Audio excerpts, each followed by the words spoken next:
To grow. Your daily innovative rural show with Andy Thompson and Sarah Perriam-Lamb.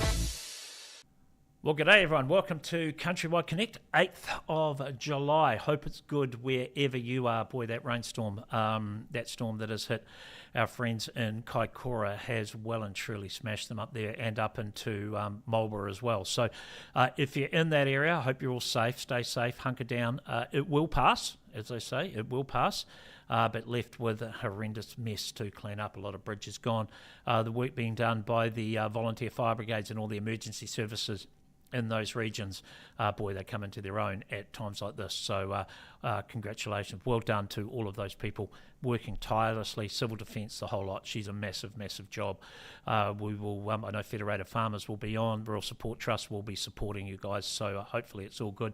Also, thoughts to our friends in the Wairarapa. Hopefully that what comes in to hit them isn't as bad as forecast. We know that things have been pretty tough for them up there as well. Certainly, it is not great, but it is winter, and these storms do seem to come and hit. A busy day on the show today. We had a GDT overnight with a bit of a fall. We are going to talk to Rosalind Crickett about that, NZX Dairy Analyst, about what is going on there and whether it's going to impact, whether this is a trend, and is this going to impact potential payout. Probably not too much for the 2025-2026 season, but potentially what's it going to do for 26-27. We're going to do our on-farm panel, North-South Farmer panel as well, Harriet Bremner and Tim Gorton. We're going to catch up with them. Really looking forward to catching up with Nicola Grigg. She is the Minister for the Environment, the Associate Minister for ACC and Women. Got some plenty of topics to talk to her about as well, actually, so looking forward to that. Also, I'm going to ask her about Rural Women New Zealand and their submission against the legislation definitions of a woman and a man bill, find out what National's position is on that and her thoughts on how Rural Women New Zealand handled that, so plenty to come on that. Dean Lester is an insurance claims prepper. With these weather events, I thought I'd get Dean on just to give some really practical advice on if you are suffering damage on farm anyway, what are some things to make sure that your insurance claim goes through with as little amount of hassles as possible, and Dean is an absolute expert on this, so that's what we've got coming up with Dean on the show. But we're going to kick off the show with one of my favourite subjects. Well, yes, you can tell. Hot chips. Kate Trufitt, executive of Potatoes New Zealand, with some new research, and I've got her on the line right now. CountryWide Connect with Andy Thompson and Sarah Perriam-Lamb. Kate Trufitt, Chief Executive of Potatoes New Zealand, is joining us. Hot chips remain one of New Zealand's most favourite comfort foods, and by God, we need them right at the moment, especially midwinter. A new survey from Potatoes New Zealand revealing exactly how we like to eat them, whether we're a salt-only or tomato sauce-loving nation. Joining us now, I said, is Potatoes New Zealand Chief Executive Kate Trufitt. G'day, Kate. Welcome to the show. We're leading with this on the show today because it's such an important subject and near and dear to us all. So this survey, Potatoes New Zealand have come out. What was the idea behind this, and what have you found? So we like to support potatoes in all forms, but there is an International Friday, which is FRY. So it's a really great opportunity to actually support our chip production and our which feeds back to our growers. And as you say, chips are near and dear to New Zealanders. We love our Friday fish and chips, and that's been a finding that it's still really very key to the Kiwi culture. So we all know we love a good hot chip, no more than producer Cody, who's sitting in the booth right next to me, who's a very, very, I'd call him a chip connoisseur, to be honest. He's a big, big fan. But when it comes to the chips, you weren't just surveying whether people like hot chips. I think that's a given, isn't it? It's how we like our chips is the question. Right. So what questions were you asking, and why? Is this controversial, do you think? Have we got a wee bit of controversy here? Oh, you can make controversy out of anything, can't you? Everybody has an opinion about everything, but it's amazing that pure just salted hot chips were the favourite. But only just mildly pipping tomato sauce. And it wasn't just tomato sauce, it was lots of tomato sauce. So if people like tomato sauce, they like plenty of it. Okay, so the favourite is just salted chips with no tomato sauce, is that right? That's or whether right. you want tomato sauce on your chips. You see, I just, before this interview, I had an informal office survey with 7 or 8 members of the 6 or 7 members of the office, and asked them about chips and how they wanted them. Salt, obviously, and then I got a bit complicated. I said chicken salt or plain salt, but I think the consensus was plain salt on that one. But the tomato sauce was quite controversial because it wasn't tomato sauce or not.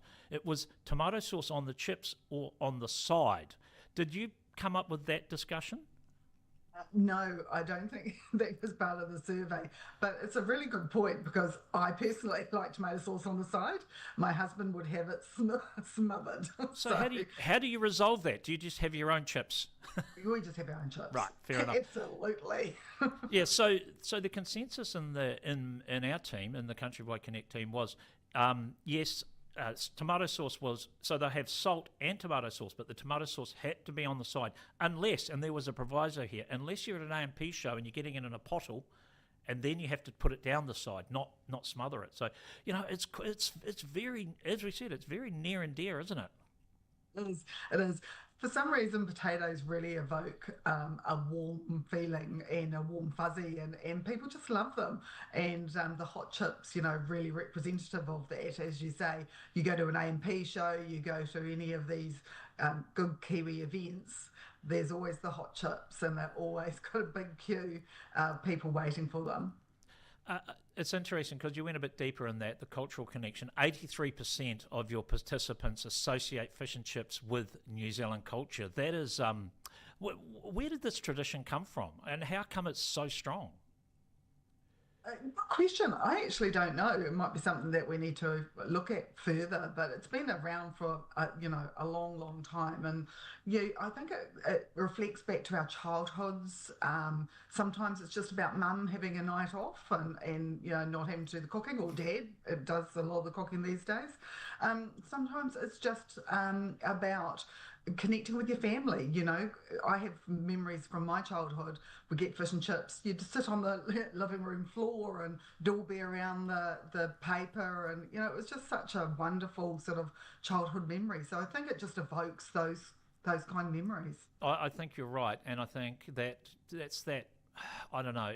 It is that kind of that warm fuzzy, isn't it? It does take you back to that time. It's very simple. It's a very simple meal. Fish and chips, whether you want a hot dog or whatever you have with it, but chips is the basis of that meal. It's a shared experience, isn't it, when you do that? Yeah, it is. It is. I was rather disappointed, have to say, when the chip butties didn't feature as high as I thought they might. It's a favourite of mine. And we didn't even go to as far as investigating the potato fritter, which I, again, absolutely love. You're right. The chip butty is white death bread with lots of butter, right? And you just put them in and make a sandwich, which is a very, very special treat, especially if the butter starts melting down the side. It's just you can't So beat good. it. It is so good. You can't beat it. No. What about reheating chips? Because that's something which I can't do, but some people can do cold chips and reheat them. Did you have a discussion about that? Not with the survey, but we've found with the advent of air fryers, they do a very good job because, you try and microwave them, they go all soggy, but the air fryer actually does seem to do a really good reheating job.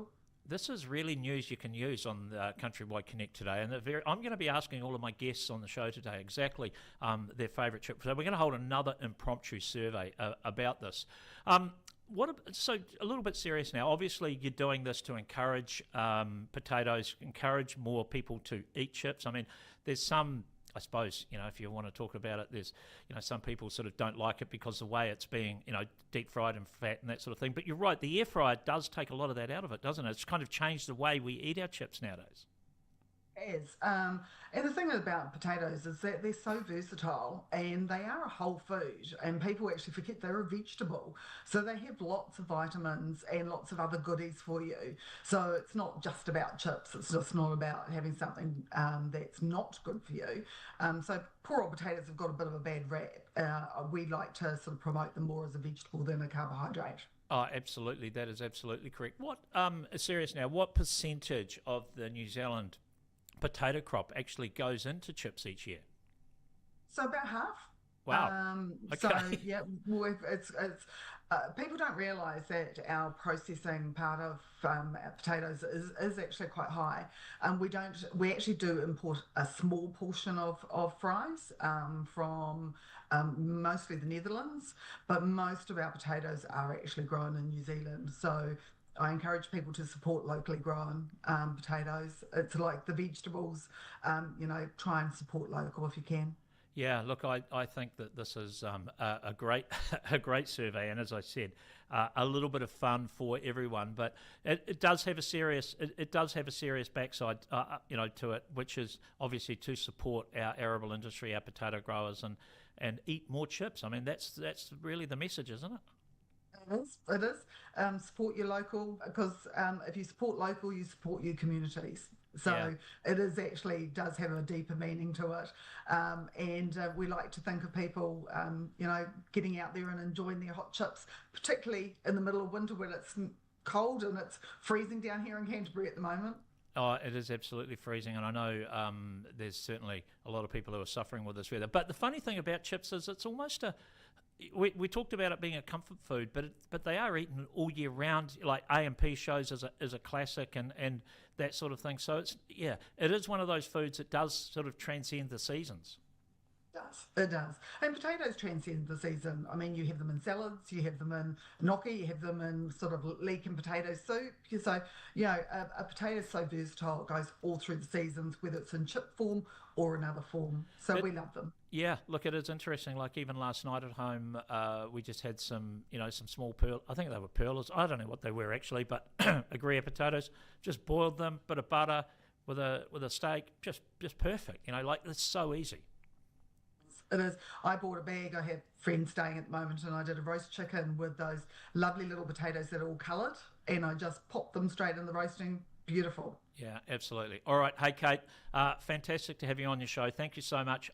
So you, just before we close, so your favourite is salt with the sauce on the side. Absolutely. All right, we'll put you in the vote. We'll see where we end up.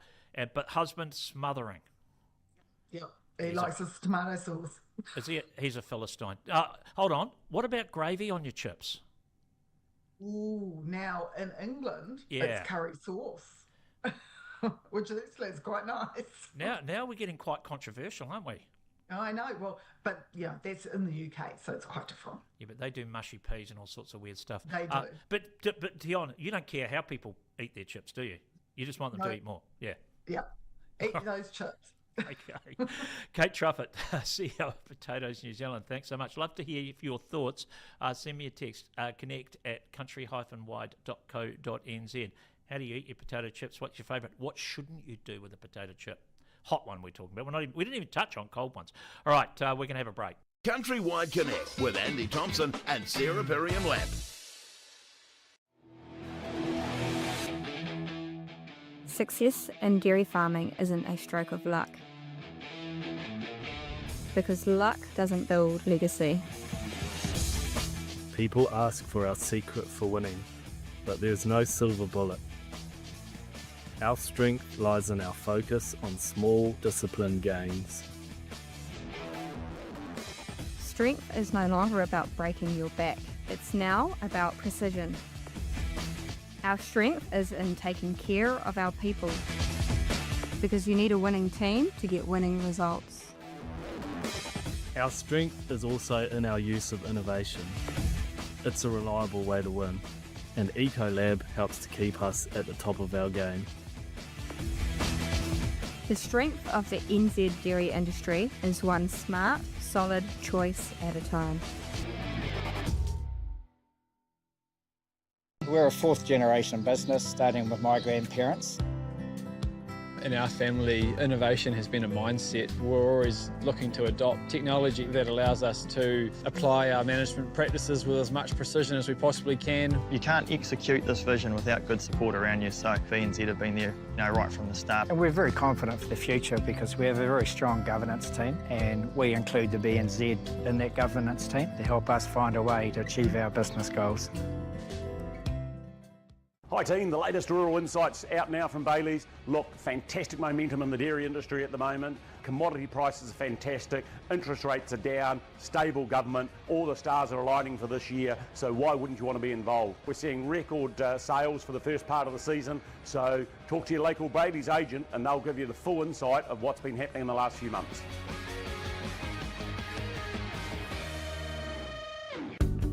Our first thoughts when Sarah introduced it to us, I thought game changer in almost every possible way, from cost savings, environmental impact, the precision and accuracy of just keeping everything efficient, time saving too really. We are now reassessing our farming business because we have potential to be more productive.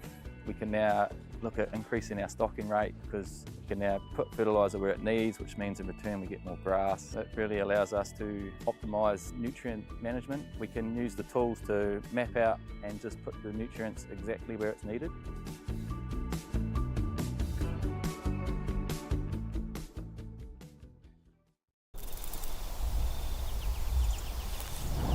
The sense to accurately detect she is on heat. The sense to know she is unwell. The sense that you can hold in your hand. It just makes sense.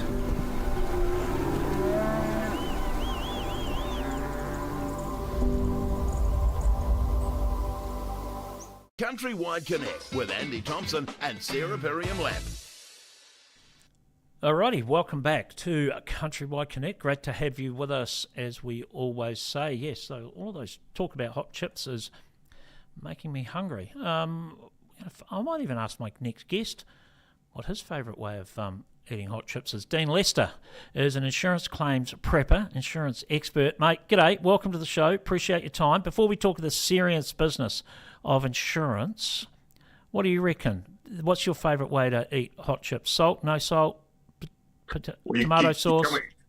You're coming to me fresh off my hot chips last night from Westminster Takeaways in Christchurch. I'm a medium salt, but good sauce. And the trick for those that don't know it, you've got to go half and half tomato sauce with Speedway sauce. If you haven't looked up Speedway, you'll know Speedway sauce, Andy, from Nelson, made with apple pulp. Yes, I do know Speedway sauce. So half and half. Yeah, so you make up a pottle for your squeezy tomato sauce and you go half Speedway and half normal tomato sauce, and that gets the perfect match without getting the full tang of the Speedway. A sauce connoisseur. Who knew? Okay. So this is getting almost like gourmet chips here. So medium salt. What's medium salt? As prepared by the fish and chip salt. Okay. So you don't resalt. You don't resalt it. I don't resalt, I don't ask for chicken. And if I'm feeling in a different sort of mood, then I might ditch my halfway Speedway and tomato and use the old Liam Perrins Worcester. Okay. Okay, so then the next question is, on the chips or on the side? On the chips, you want it to just soak in a little bit. Okay, all right. On the chips, because there's the survey that I've done around the office here is on the side generally, like in a bowl, and you dip. No, you want it on. You've got to get a wee bit of that soak into the chip. Okay, this is very interesting actually. This whole chip thing, sauce, salt, on the side or not. Okay, rightio. Okay, all right, good. Well, I'm glad I had you on the show as a connoisseur of the salt, the sauce and the chip. Okay, rightio. Hey, Dean, let's get serious here. There's been a bunch of storms hitting around the country. Unfortunately, that means people like yourself involved in the insurance industry are going to get busy and get even busier, which is, insurance is a good thing. I claim it. I'd say it's a necessary evil. Excuse me. It is getting expensive, but if you're unfortunate enough to be in a situation where you need to make a claim, your job is an insurance claim preparer, right? Is that your title? That's what I do. That's what I've done for 15 years. Yep. Okay. So obviously you can hire someone like yourself as a consultant, but before you get to that point, if it's a significant claim, what should people be doing when they realise that they need to make a claim? What's the first thing? First thing is to always stay safe, and it's awesome that the community rallies around that by making sure that safety is the number one priority. The ultimate outcome that someone's looking for from an insurance claim is that they don't have any financial loss beyond the excess. And talking around the chips is probably a good lead into what I do as a profession with insurance claims, because it's very detailed as to what the contract says and what the cover is. The next part that is critical is you can never have too many photos or videos. The insured carries the responsibility to show their loss. And even going promptly to Cyclone Gabrielle or to Nelson, even still working on earthquake claims in Christchurch, recent fires I've been involved with, then having that information at the point that the disaster takes place and there's the damage is always helpful to refer back to. So when things are safe, great with phones now, don't hesitate to take as many photos and videos as you can. Okay, so get out there, take photos of the loss, even like when it's safe, even before, say, if it's a flood, before the water's receded kind of scenario. Get out there and get as much coverage as you can, so long as, be safe, right? That's a caveat. Yep, and your point is interesting around the flood waters receding. One of the things that was very evident from Cyclone Gabrielle, where I was heavily involved around Tikaraka with Maori up there, is that insurers were then trying to guess as to how high the flood had gone, as to how much jibboard they'd take off the wall. And so to know exactly where that point is does become helpful in the claim. And that's part of the information that the insured can use, can provide to me, that we then say it went this high, we know as to what's required, we can rely on our brand's guidance as to how much comes off, what you do about undertaking the repair. And that's the key start of the claim, is that information. What about before the event even occurs? Photos of what you've actually got, right? Isn't that important? That would be important as well, wouldn't it? Pre-event, like just something's going to happen one day. That's helpful and becomes important. One of the claims I'm working on at the moment, we're trying to establish as to how much wear and tear there is in the carpet after there's been a loss. And talking with the homeowners last night, know that it was a good carpet, that there was one person living in the house, there was relatively little wear and tear on the carpet. There was a bed covering a large amount of carpet. There was a large rug in another area. One of the rooms wasn't used. They're all important things. Right now, right here, then there's a claim situation. So unfortunately, we can't wind back the clock. Yeah. What we can do is use well-considered insurance policies generated over centuries that are designed to help and support the insured. And we want those to activate as quickly as possible, because people are busy, Andy. They're watching CWC, they're on social media, and at this point they're caring for friends and family and stock as well. So to add on them becoming an insurance expert becomes, in my opinion, a poor business decision. Just attend to what you're good at and get an expert in there. As you know from when I've been on your farm many years ago, Andy, I'm not going to go out there and look after your stock or drive your machinery. Yeah, exactly. So you say documentation is king, photographs. What else do people overlook then when it comes to preparing a claim or at the time of the event? In my experience, they probably wait too long to consider if they can engage a professional. They're a key part of commercial policies that allow for claims preparation costs to be paid, that they're part of what a broker or an insurer provides. So anyone who has claim preparation costs, they should be considering to apply them straight away. And then for a business, for a farm, you've got to be concerned around what's happening to your cash flow. If money isn't coming in because of the event, then you've got to make sure you're doing something to get that in. And under a business interruption cover, then there are immediate claims that can be made there to support that. Likewise, someone who's in a whare in a home, your immediate accommodation costs can be provided for.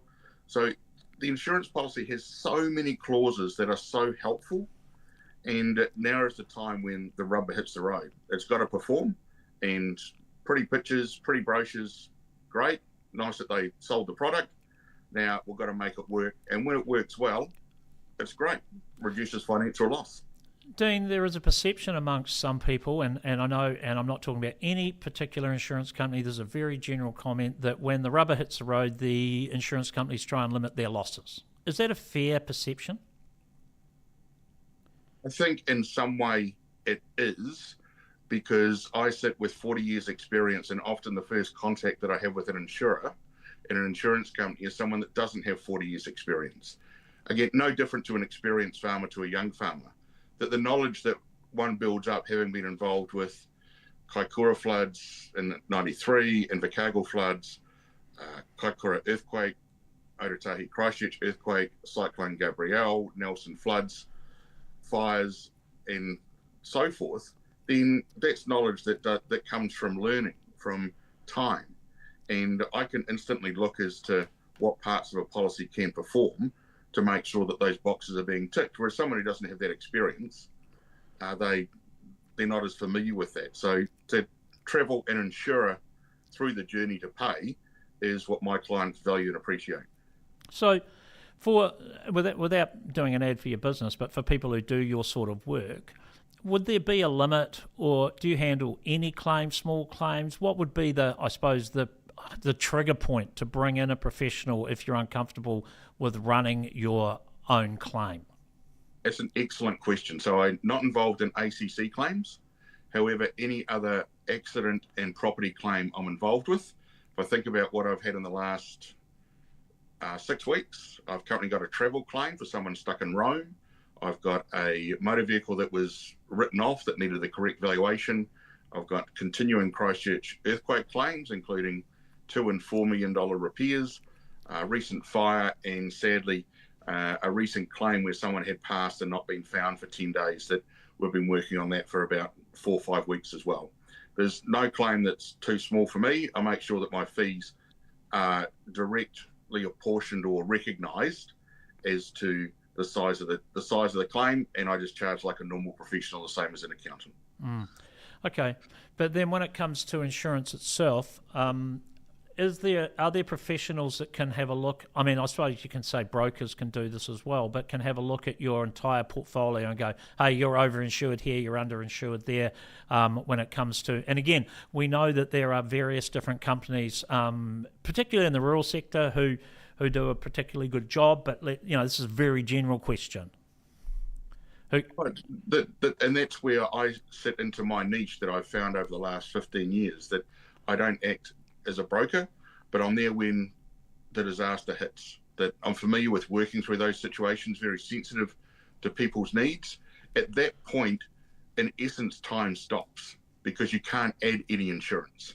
So when the event occurs, you're relying on, a well-known FMG type company that's specialist in the rural market. You're relying on good brokers that have got the cover in place, because this is where they get tested. Have they got the right cover? Because they can't go back now and change it and say, I wish I had of, why didn't I? Right here, right now, we're dealing with what we've got. And that then needs to be used to the advantage of the insured to recover as much as they can to avoid their financial loss. So just bringing it back to what we started about right at the start of the interview, we've got severe damage around the country in various different places. Key point for people to take away from what we've just spoken about, where do they start? They start by taking the photos, the videos, and consider what expert support you need, because it is available. It may not be easily found, it may not be offered to you by your broker or your insurer, but there are those, such as myself, who have been through Gabrielle, Christchurch earthquakes, Nelson floods, and have developed relationships so that we can help the financial support. People are busy. This is what gets lost, Andy. People are busy. They're trying to look after their own health and well-being, friends, family, mothers, sisters, and their business. They've got things to do now. They don't need to become insurance experts. I'm not going to become a farming expert. I'm not an accountant, but I do what I do. So do most policies have claims preparation cover? It would be a failing of any business policy if it did not have claims preparation cover. So ideally, go and check is what you're telling me. My recommendation is that anyone who is involved with farming or with a business, that they should be asking as soon as they can, have I got claims preparation costs? Because that will then mean that they can get the support that they need right now paid for. And that's one of the things that's developed over centuries of good insurance policies and wordings that are developed, is to say, when the event occurs, it is an accident, what do we do to support the insured to recover? One of the key things to that recovery is the claims preparation costs, so that they can focus on their business and their health and well-being, and you've got an expert walking you through the journey to recover. All right. Dean Lester, really appreciate your time on the show, mate. Great advice there. We'll keep in touch. Hopefully, unfortunately, your job, you're needed as these events keep occurring. But we'll keep in touch. Thanks, mate. Thank you. Take care. All right, great advice there. Take a lot of photos. That's Dean Lester, insurance claims preparer. Take a lot of photos, take a lot of videos, and right now, check your insurance policy and see whether you've got claims preparation cover. I'm going to be doing that fairly shortly as well. Okay, we are going to have a quick break, and then we are going to come back with the Honourable Nicola Grigg, Associate HCC Minister, Associate Minister of the Environment, and also the Minister for Women. Got plenty to talk to her about. CountryWide Connect with Andy Thompson and Sarah Perriam-Lapp. Every season brings a new challenge. That's why PGG Wrightson stands with you on your farm, in your community, and right where it counts. From agronomy advice to farming supplies, we can help keep your animals, crops, and pasture thriving with reliable products from a knowledgeable and passionate team. Find your local technical field representative at store.pggwrightson.co.nz. PGG Wrightson, working with you every season of the year. Hi team, the latest rural insights out now from Bayleys. Look, fantastic momentum in the dairy industry at the moment. Commodity prices are fantastic, interest rates are down, stable government, all the stars are aligning for this year, so why wouldn't you want to be involved? We're seeing record sales for the first part of the season, so talk to your local Bayleys agent and they'll give you the full insight of what's been happening in the last few months.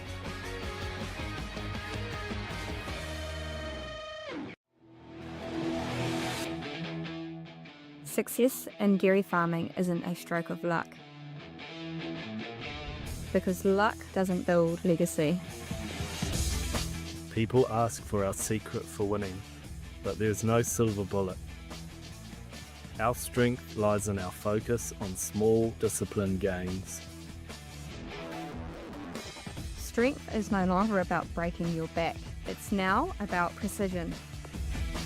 Our strength is in taking care of our people, because you need a winning team to get winning results. Our strength is also in our use of innovation. It's a reliable way to win, and Ecolab helps to keep us at the top of our game. The strength of the NZ dairy industry is one smart, solid choice at a time. There's a reason farmers across New Zealand have trusted Carfields for over 50 years. From the machinery that works your land, to the seeds that produce your crop, the livestock services that keep your operation moving, and the finance to make it all happen. Carfields is with you every step of the way, built for New Zealand farmers, your trusted partner on the land. Visit carfields.co.nz or free phone 0800 141 545. Our first thoughts when Sarah introduced it to us, I thought game changer in almost every possible way, from cost savings, environmental impact, the precision and accuracy of just keeping everything efficient, time saving too really. We are now reassessing our farming business because we have potential to be more productive. We can now look at increasing our stocking rate because we can now put fertiliser where it needs, which means in return we get more grass. It really allows us to optimise nutrient management. We can use the tools to map out and just put the nutrients exactly where it's needed.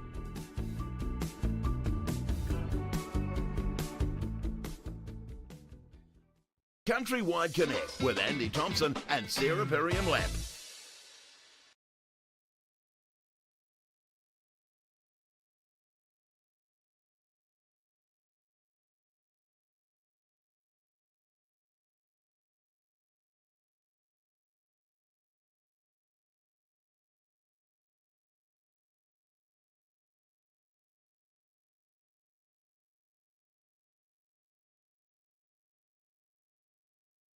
CountryWide Connect with Andy Thompson and Sarah Perriam-Lamp.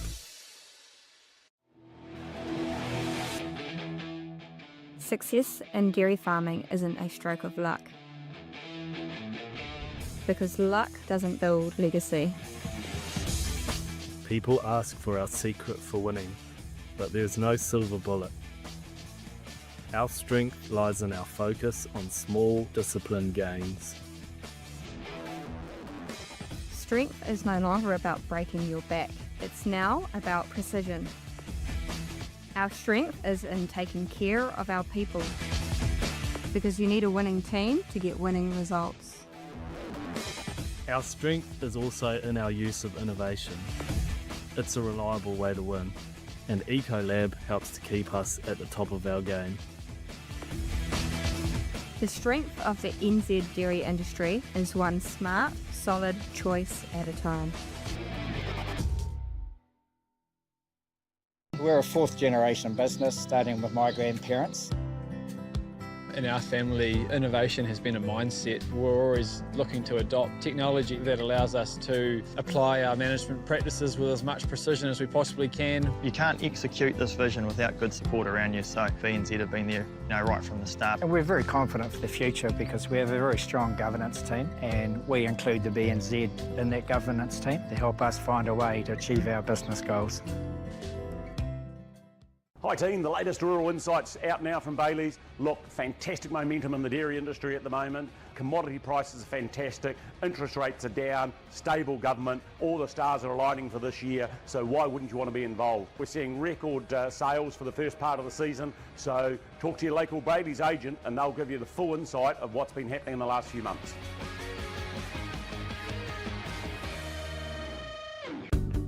Our first thoughts when Sarah introduced it to us, I thought game changer in almost every possible way, from cost savings, environmental impact, the precision and accuracy of just keeping everything efficient, time saving too really. We are now reassessing our farming business because we have potential to be more productive.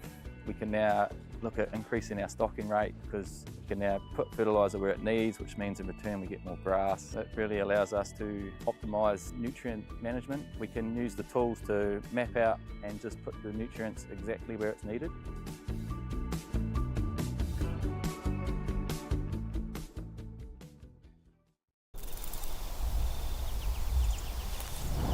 The sense to accurately detect she is on heat. The sense to know she is unwell. The sense that you can hold in your hand. It just makes sense.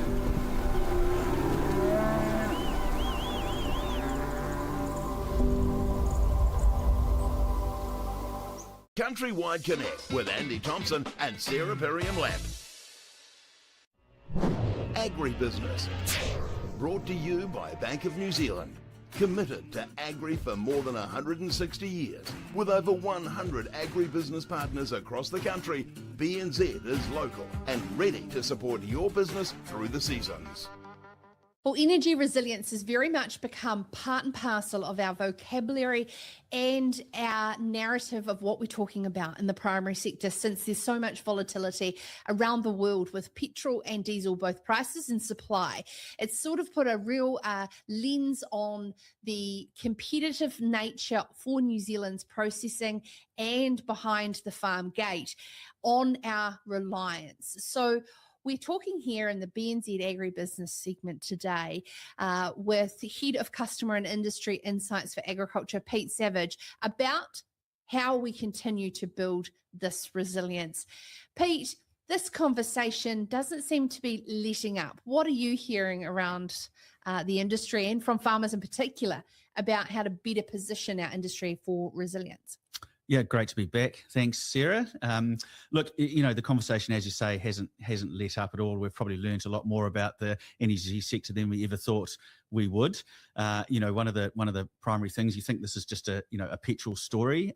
New Zealand uses about 8 million litres a day of petrol, but actually, in our sector, it probably comes as no surprise. It really is around diesel. Diesel's about 11 million litres a day, so actually in excess of petrol, and a lot of that is around transport and around agriculture and processing and the like. So really important. Look, on farm itself, we understand the average farmer, it's about 5 to 20%, depending on if you're a sort of a dairy or a sheep and beef farmer or an arable or cropping farmer, of your costs. And farmers, look, we know farmers are really good at managing variability in costs. What they're not so great at is managing if that tap actually runs dry. And fortunately, we haven't got to that point, but we are seeing, pretty significant volatility. Oh, well, it's certainly adding to the bottom line, even just simply the cost, isn't it? Very helpful with the recent budget that there is more in there for reserves. But, actually, why not capitalize on this conversation around how do we become more efficient? It's one of the real highlights on farm. One of the other things that's popped up recently is the government's new gas transition loan guarantee scheme, potentially targeting the processing and manufacturing side of our sector. But on farm, where are we utilising large amounts of gas and that we can transition away? Yeah, interesting. It's worth stepping back because gas is actually a structural shortage issue. The shortage of gas in New Zealand isn't actually tied to the issue in Iran. Our understanding, MB put out some information that around $1.8 billion have been spent in the last year on drilling 58 wells, to prospect for new gas, and those have all essentially, we haven't even maintained the reserves that we have. So there's a structural shortage of gas. And where does that show up in the agricultural space? Not necessarily on farm, but in that processing. And that can be actually relatively small scale. You think about seed drying, vegetable processing, some wineries. On farm itself, commercial greenhouses. In fact, I was out with on a pig farm yesterday. They have obviously the barn and keeping the piglets warm, and then the ventilation system associated with the sows' shed. And they use around $5,000 a month of energy on that particular farm. So gas can show up in the agricultural space pretty strongly. I was also thinking on dairy farms, the coolant units as well. There's a lot of things there that and aspects of gas, whether it's not just pure gas, there's also byproducts that are resonating, that are having an impact with gas that we will need to transform away from as well. So Pete, how does BNZ play a role in this? Yeah, so the government's gas transition loan guarantee scheme, which has recently been announced, that means the government will back up to 80% government guarantee for loans, the loans provided by the bank and around transition, and that has certain parameters around it. So you need to be using about 1,000 gigajoules of gas per year, which sounds like a big number, but actually, an average house that uses gas is about 20 gigajoules. So it's only 40 houses. So that example of the pig farm, they would qualify $5,000 a month, or about $60,000 a year in gas would qualify you for that scheme. And a government back guarantee means the bank can be really competitive around pricing for a transition. It's similar if you think back to our COVID times. If we dare think back to COVID, and at that point in time there was the business funding guarantee scheme that the central government had in market, around businesses that have been affected by COVID, and that was a really good product that was taken up across the market. And BNZ, as New Zealand's biggest business bank, was actually one of the biggest, or the biggest provider of those facilities. So, this government gas transition loan is something that we're really excited to talk to our customers about. And an example of that piggery, what would they be transitioning and how would they be setting up their new energy resilient systems around? Yeah, so the scheme itself, it indicates you've got to reduce your exposure to gas by about 15% or in excess of 15%. So they may look at ways of being more efficient with their use, or, these facilities, be it a vegetable processing or the like, may actually move away from gas in entirety. They may go to sort of, a hot water heat pump type system, which is electricity, or maybe a boiler, fired by biomass or the like. So it's around reducing your exposure and transitioning to something else to provide that energy, often in the form of heat. On the diesel topic, What sort of conversations are you hearing with on farm that farmers can take away from in terms of learning to be more resilient on energy? Yeah, look, I think it's a matter of just providing some planning ahead. We have, unfortunately, in a market like this, we have heard of an uptick of theft on farm, which is pretty sad. And so, being aware in terms of the storage of fuel on farm, and particularly, even in vehicles themselves. But also, where there is opportunity to reduce that exposure to diesel, and we're not saying that we're going to get this wholesale change to electrification on farm. That in the larger machinery, that's some way away. But in the smaller scale kit, we are seeing some level of electrification.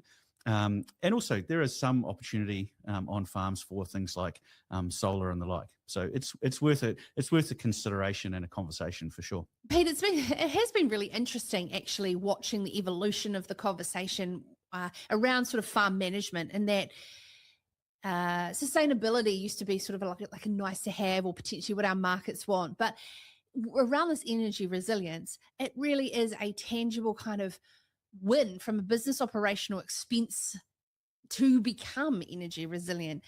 When your agri-bankers are having conversations with farmers leading into, some planning for next season, how is it materially showing up, these options that they have now around solar and energy efficiency of use? Look, in the past, diesel on farm was probably like Wi-Fi for you and I. It's just there. Yeah. It works. You pay the bill whether you'd like to or not. But as soon as it turns off, or as soon as it's some sort of restriction in supply, we can't fundamentally do our business. So I think it's taken it from something that's just a line item to something that actually they are talking about on farm, and where there is opportunity to be more efficient, or look at processes, or look at potential in terms of their diversification of where their energy comes from. So be it improvement of VAT cooling on farm, or hot water heat pumps, right through to the potential for solar and the like. It's taken it from a line item to something that's definitely a conversation they're having with bankers. Because we've talked about gas, and we've talked about diesel, but also too, I don't think electricity is going to turn back into the down in direction anytime soon from a price perspective. That too has got such a microscope over it. So it's just good business to be looking at these things. Correct. Yeah. It's a good time to think about energy from a resilience point of view. Well, obviously we're in June now, and we've just had Dairy Day, Moving Day. That would have been a really big time for the bank, I'd imagine. Yeah, sure. Look, we've seen increased volumes on last year.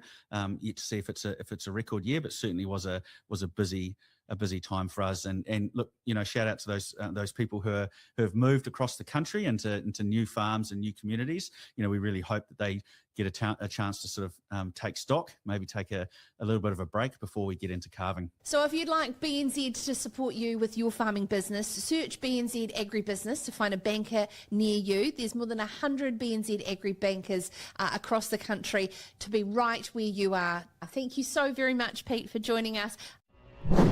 Out on the farm, the right support goes a long way. Speak to your local BNZ agribusiness partner for insight and expertise you need to farm through the seasons. Alrighty, yes, welcome back to the show. Now, the GDT was held overnight. One of the big things that dairy farmers watch every couple of weeks. There was what I consider to be a reasonably significant fall, down 4.9%. To unpack that and to discuss it, we've got Rosalind Crickett, dairy analyst at the NZX. Rosalind, g'day, welcome to the show. Thanks so much for your time today. 4.9%, the largest fall from what I can tell, or according to this wonderful report that comes in my email every morning, every Tuesday after Wednesday after the GDT, in the last 2 years. Yeah. Well, firstly, thanks for having me on the show, Andy. Great to be here. Yeah, so that's the largest fall that we've seen for the overall GDT index percentage-wise since July 2024, which was a 6.9% drop, so more sizable than what we saw overnight. But we did see pretty decent drops across most of the products on offer, and especially all of the ones that translate into that farm gate milk price. Yeah. So just on that, I suppose the headline figures, we had skim milk powder down 7%, down to $3,135 a tonne. Whole milk powder down 4.4%, down to $3,425 a tonne.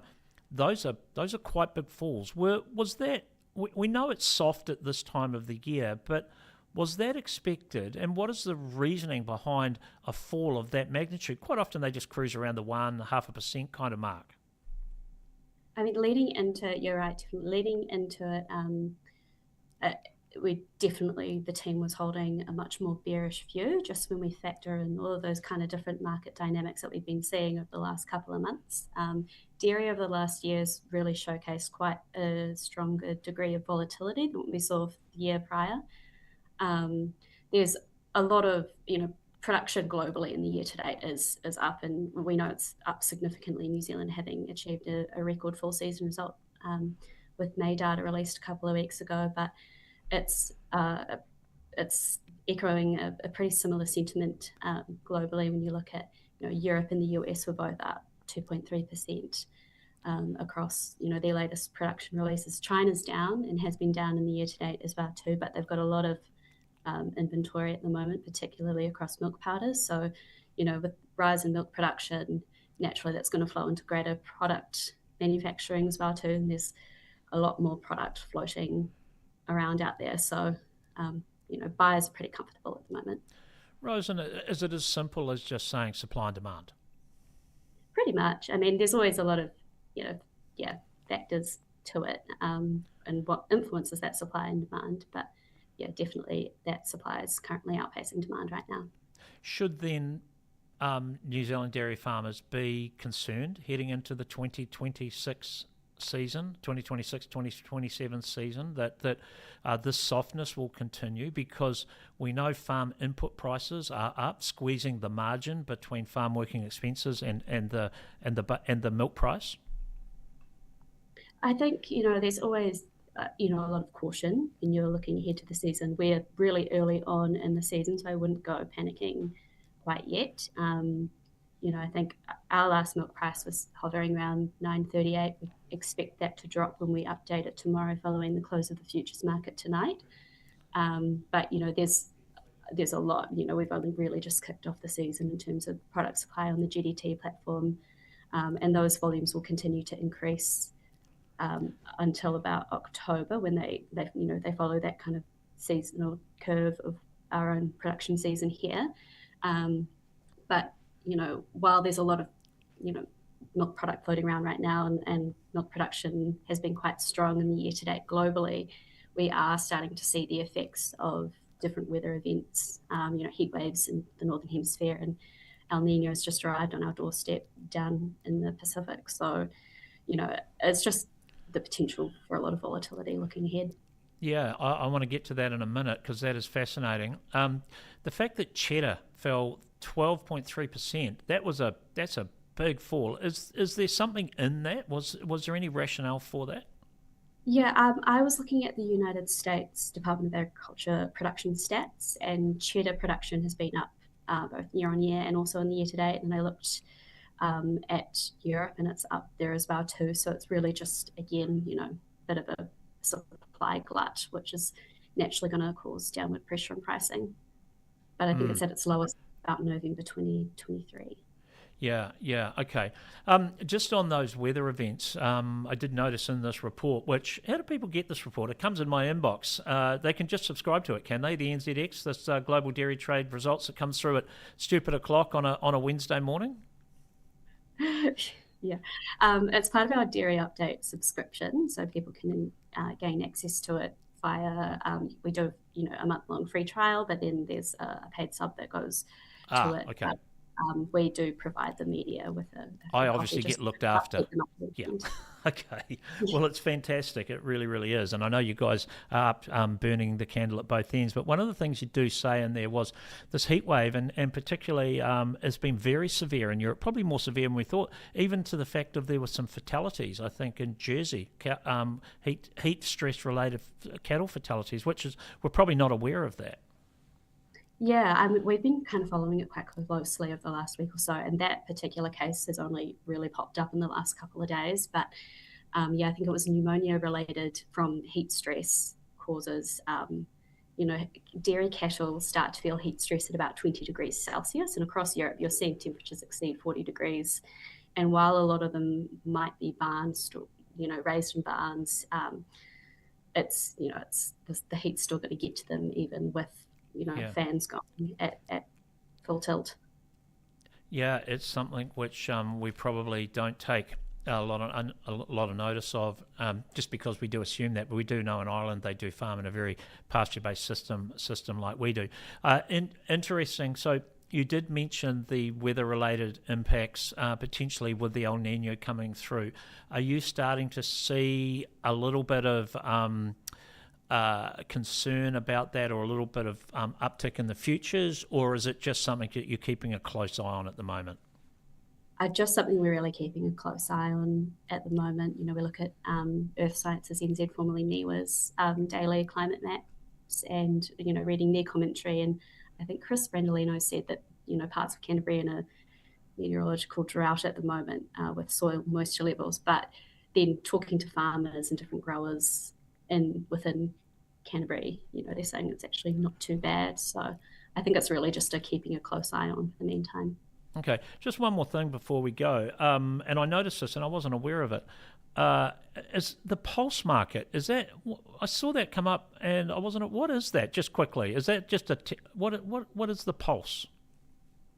So it's a smaller auction that GDT do every Tuesday in between each major trading event, and it started off with whole milk powder, I think 3 or 4 years ago, and then they've introduced skim, and recently, and since February, they've now introduced anhydrous milk, fat, and butter, which typically was all supplied by Fonterra, but now Arla in Europe is also supplying a bit of skim milk powder as well too. And I think in terms of global dairy trades, that international benchmark on pricing and more regular trading events and auctions kind of help you ascertain a more accurate degree of price discovery. So that's we're seeing volumes kind of increase in there, not as much as what we see on the major trading events. But yeah, so it's like a secondary market sort of thing. Yeah. All right. Hey, Rosalind, really appreciate your time. Got to get a break, and then we're going to come back with our rural news on CountryWide Connect. Rosalind Crickett, Dairy Analyst for the NZX. Appreciate your time. Thank you. We'll catch up. Cool. Thanks, Andy. All the best. All right, yes, GDT down 4.9%, whole milk powder down 4.4%, skim milk powder down 7%, AMF down 3.9%, butter down 5%, and cheddar down 12.3%. So that is some significant falls. As I said, we're going to have a break now. Come back with Richard Badley with our rural news. CountryWide Connect with Andy Thompson and Sarah Perriam-Lamb. There's a reason farmers across New Zealand have trusted car fields for over 50 years. From the machinery that works your land, to the seeds that produce your crop, the livestock services that keep your operation moving, and the finance to make it all happen. Carfields is with you every step of the way. Built for New Zealand farmers, your trusted partner on the land. Visit carfields.co.nz or free phone 0800 141 545. Our first thoughts when Sarah introduced it to us, I thought game changer in almost every possible way, from cost savings, environmental impact, the precision and accuracy of just keeping everything efficient. Yeah, time saving too, really. We are now reassessing our farming business because we have potential to be more productive. We can now look at increasing our stocking rate because we can now put fertiliser where it needs, which means in return we get more grass. It really allows us to optimise nutrient management. We can use the tools to map out and just put the nutrients exactly where it's needed.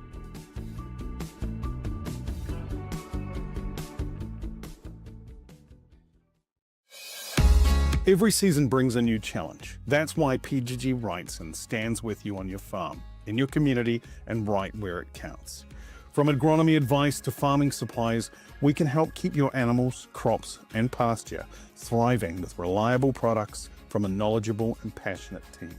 Find your local technical field representative at store.pggwrightson.co.nz. PGG Wrightson, working with you every season of the year. We're a fourth generation business, starting with my grandparents. In our family, innovation has been a mindset. We're always looking to adopt technology that allows us to apply our management practices with as much precision as we possibly can. You can't execute this vision without good support around you, so BNZ have been there, right from the start. And we're very confident for the future because we have a very strong governance team, and we include the BNZ in that governance team to help us find a way to achieve our business goals. CountryWide Connect with Andy Thompson and Sarah Perriam-Lamp.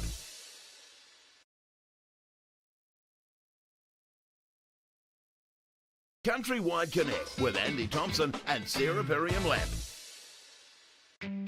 There's a reason farmers across New Zealand have trusted car fields for over 50 years.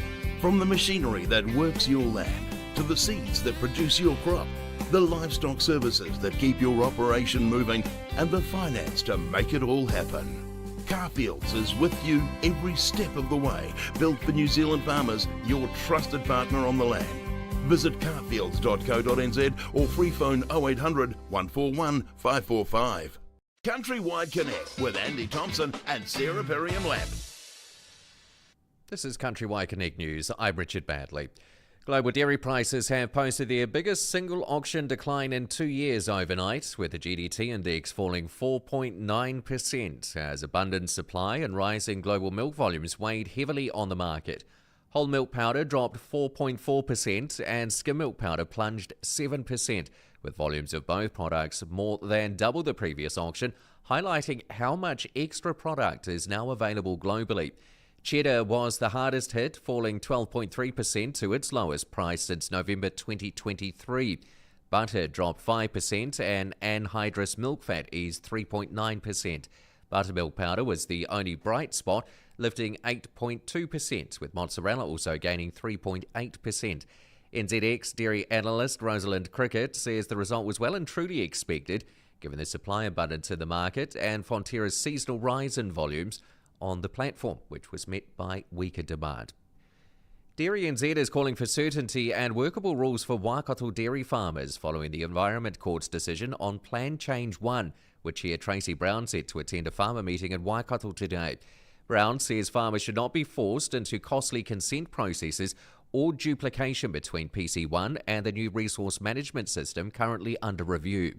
She says the priority is one farm plan, clear guidance and workable consenting, not multiple layers of shifting rules. The decision introduces new resource consent requirements, farm planning obligations and nutrient management requirements for many Waikato dairy farms, with some catchment-specific implementation timeframes creating additional pressure. Brown acknowledges many farmers are frustrated after more than a decade of hearings and legal process, and says Dairy NZ secured a number of improvements through the Environment Court process, including removal of the high-risk dairy consenting pathway and a drafting gate approach, keeping lower-risk farms as permitted activities. Nominations are open for the 2026 Institute of Rural Professionals Awards, recognising the consultants, agronomists, vets, accountants and environmental specialists working on the ground alongside New Zealand farmers every day. 2 categories are on offer: the Rural Professional of the Year Award, supported by Beef and Lamb New Zealand, recognising those with more than 5 years in the industry who have made a sustained positive impact, and the Emerging Rural Professional of the Year Award, supported by FarmX and Farm IQ, celebrating innovative professionals with 5 years or less of experience. Winners receive $3,000 towards professional development, including overseas study tours, qualifications or research projects. Applications close Monday, July 20th at irpnz.co.nz. Winners will be announced at the Institute's National Conference Awards dinner in Wellington on August 18th and 19th. And that's the latest CountryWide Connect news. CountryWide Connect, connecting farmers and growers to what they need to know to grow. Your daily innovative rural show with Andy Thompson and Sarah Perriam-Lamp. Alrighty, before I let you go, Richard, I have got some breaking rural news for you here, which you have to read for me, because I think you're going to do it very well. Big news for Canterbury farming. We are proud to be the new naming rights partner of the Canterbury A&P show. This is from Ravensdown. For more than 160 years, the show has celebrated the people, animals and innovation that make New Zealand agriculture so special. As a farmer-owned cooperative with deep roots in Canterbury, we're excited to support its renewed focus on agriculture and help ensure this important tradition continues for generations to come. The Ravensdown Canterbury A&P show returns from 11 to 13 November, bringing together farmers, growers, rural businesses and the wider community to connect, learn and celebrate everything that's great about our rural sector. We'll be there all 3 days, so make sure you stop by our award-winning site and say hello to the team. See you at the show. See, news that big just needed to have the gravitas that New Zealand's best rural newsreader would give it. Yes, fantastic news for Ravensdown. Partners here at CountryWide Connect are the naming rights partner for the Canterbury A&P show. What a great piece of news that is. That is fantastic. I've never been to one of those either. Canterbury A&P you show. Have so. No, I haven't. Well, I've only been in Canterbury a few years. So we'll get down there this year, absolutely, for sure. You know the best thing about Ravensdown at the Canterbury A&P show? You're going to tell me. Lunch. It's fantastic. Now, this is a popular topic with you. It pops up all the time. No matter where you're broadcasting live from, it's always about the lunch, and I like that. It is about the lunch. Oh, just before I let you go, Potatoes, chips. Yeah. What's the Richard Badley preference? Hot, Yep. fresh, nice and crispy, and just a bit of salt. What about the sauce? Now, that's contentious. Yes, it is. On or off? I say off. Give me the option of having a perfect fry by itself or with a bit of tomato sauce or garlic aioli. Don't hate me for that one. That's really nice. Garlic aioli with chips. You're not the first person that's brought that up on the show. Oh, really? Yeah. Okay. Yeah. No, I don't. I don't mind dipping the chip in a little bit of tartare sauce as well. Yeah, so the partner likes that one too, which I always used to think it was strange until I tried it myself. And capers and potatoes go really well. Right. Okay. Thank you. Now I'm hungry. Thank you very much. Yeah. All right. Now, okay. Rightio. Now it is time for our real estate. Okay, it's not time for our real estate segment. We are going to, I think, have a quick break, and then we're going to figure out where we go to next. How's it? CountryWide Connect with Andy Thompson and Sarah Perriam-Lamb. Success in dairy farming isn't a stroke of luck, because luck doesn't build legacy. People ask for our secret for winning, but there's no silver bullet. Our strength lies in our focus on small, disciplined gains. Strength is no longer about breaking your back. It's now about precision. Our strength is in taking care of our people, because you need a winning team to get winning results. Our strength is also in our use of innovation. It's a reliable way to win, and Ecolab helps to keep us at the top of our game. The strength of the NZ dairy industry is one smart, solid choice at a time. We're a fourth generation business, starting with my grandparents. In our family, innovation has been a mindset. We're always looking to adopt technology that allows us to apply our management practices with as much precision as we possibly can. You can't execute this vision without good support around you, so BNZ have been there, right from the start. And we're very confident for the future because we have a very strong governance team, and we include the BNZ in that governance team to help us find a way to achieve our business goals. Hi team, the latest rural insights out now from Bayleys. Look, fantastic momentum in the dairy industry at the moment. Commodity prices are fantastic, interest rates are down, stable government, all the stars are aligning for this year, so why wouldn't you want to be involved? We're seeing record sales for the first part of the season, so talk to your local Bayleys agent and they'll give you the full insight of what's been happening in the last few months.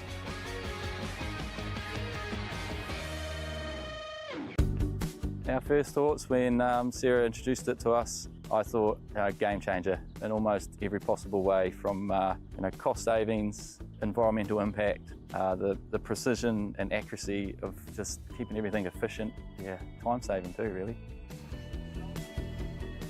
We are now reassessing our farming business because we have potential to be more productive. We can now look at increasing our stocking rate because we can now put fertiliser where it needs, which means in return we get more grass. It really allows us to optimise nutrient management. We can use the tools to map out and just put the nutrients exactly where it's needed.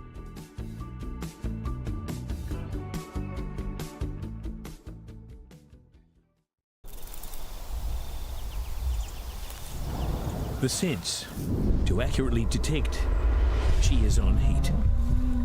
The sense to know she is unwell. The sense that you can hold in your hand. It just makes sense.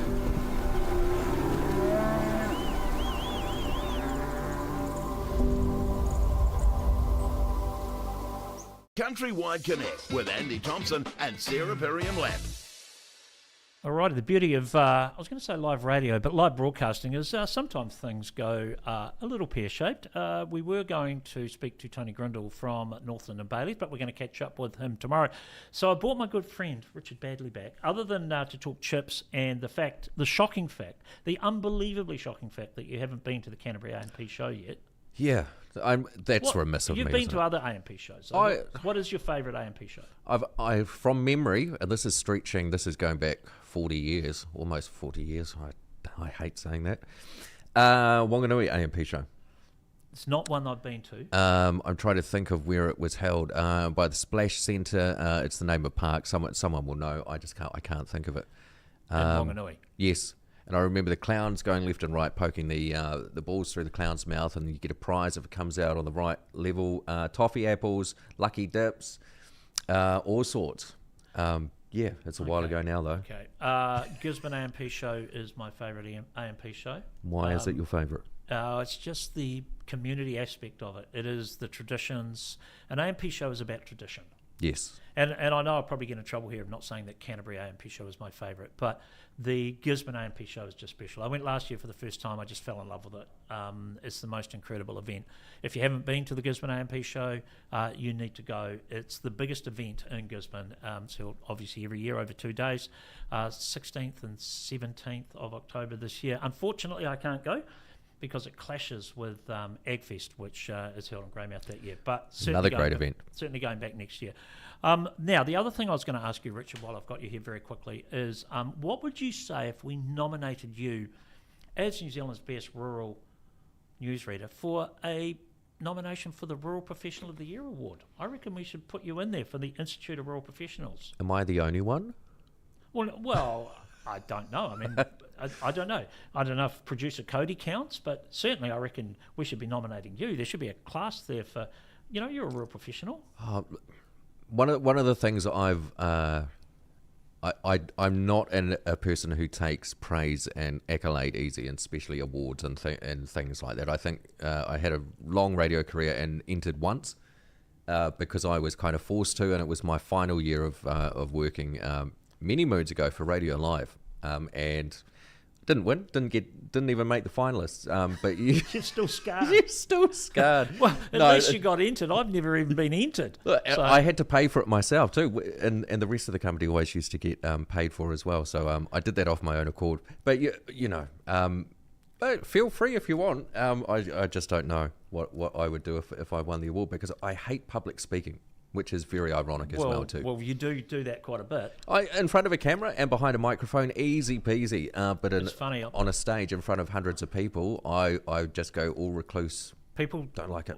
People don't believe me when I say the same thing, that I'm not a real big fan of it either. But anyway, so in all seriousness, the Institute of Rural Professionals are seeking nominations for the Rural Professional of the Year Award, supported by our good friends at Beef and Lamb New Zealand, and the Emerging Rural Professional of the Year Award, supported by FarmX and FarmIQ. Go to the Institute of Rural Professionals website and you will be able to make a nominations. Applications close Monday, the 20th of July. So I reckon we should just put a sneaky application in for you. You read that pretty well, like a newsreader would as well too. Well, it's because I prepped it. Oh, you prepped it. Right.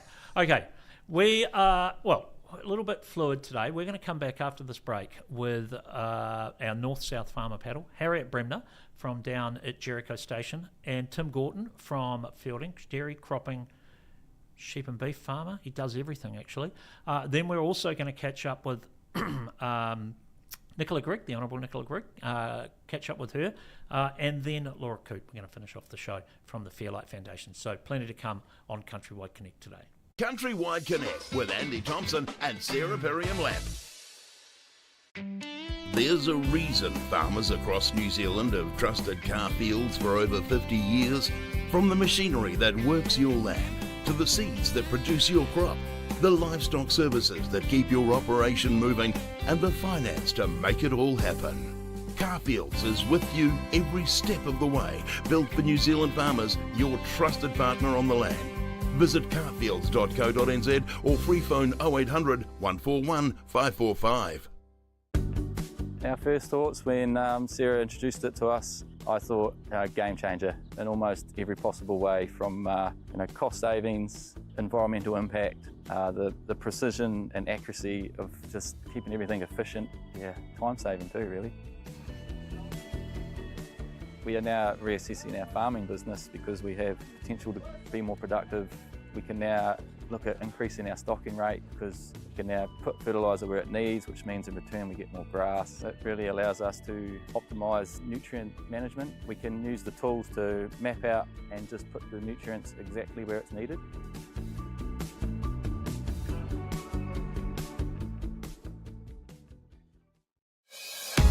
Every season brings a new challenge. That's why PGG writes and stands with you on your farm, in your community, and right where it counts. From agronomy advice to farming supplies, we can help keep your animals, crops, and pasture thriving with reliable products from a knowledgeable and passionate team. Find your local technical field representative at store.pggwrightson.co.nz. PGG Wrightson, working with you every season of the year. We're a fourth generation business, starting with my grandparents.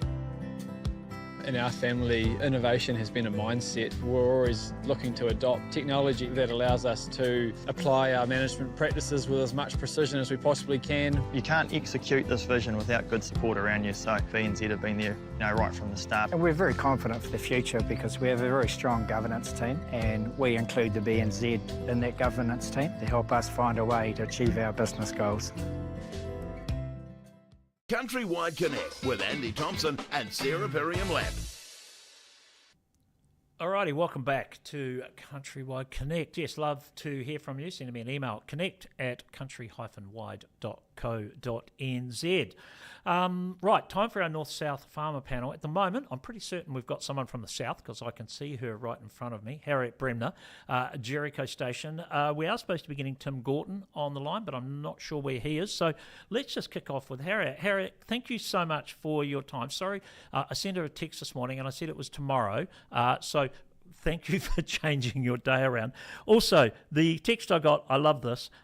We lost power. I'm picking up a vehicle. My nanny has come down crook, and I'm also covered in mud. Just a normal day at Jericho Station. Is that how it works? Yeah, look, good to see you, Andy. Pretty much. I mean, the weather doesn't help with the days where things don't always go to plan. But we lost power last night. Power pole down the road caught fire. And then, of course, 2,500 ewes out of 3 different sets of 3-wire breaks this morning. God. Now the power's out again because now they're fixing the power pole. It's pouring with rain and it's very muddy. But to be fair, I was driving home before thinking we actually probably have the best weather out of a lot of parts of, compared to parts of the country today. So I'm not complaining by any stretch, just a wee bit cold and muddy. Could be worse. It just made me laugh. Just the life of just a farmer's a farmer, right? You've got everything going on, and then some idiot gets the day wrong for come on the live stream and have a chat. So I apologise. I just do apologise. Just on that, if you're watching this and you think Harriet looks familiar, it's because Harriet, a wonderful Country Calendar episode. What is it? A month ago now? This happened. A month ago, 6 weeks. Pretty full on. Just talk to me about that experience, Country Calendar. Oh yeah, look, it was a great experience, Andy. It was a few weeks ago now. It's pretty nerve-wracking putting yourself out there on a national television program. I think a lot of people don't realise that you don't get to pre-watch the episode. So when the rest of the country sees it for the first time, you also see it for the first time. And obviously with filming something like that, for each sort of 5-minute segment, there's probably, 5 hours filming that goes into that. So you do a lot of talking, there's a lot of filming that goes on, a lot of things that happen, and you don't know how they're going to put it together. But yeah, we were really pleasantly surprised and felt that they delivered a really balanced program, and we've had incredible feedback and still getting great feedback. So yeah, it was just really nice to portray our story as regular, everyday farmers and what we do. And, we try our best to do the best job that we can. So I think that's really important to be able to share that messaging as well.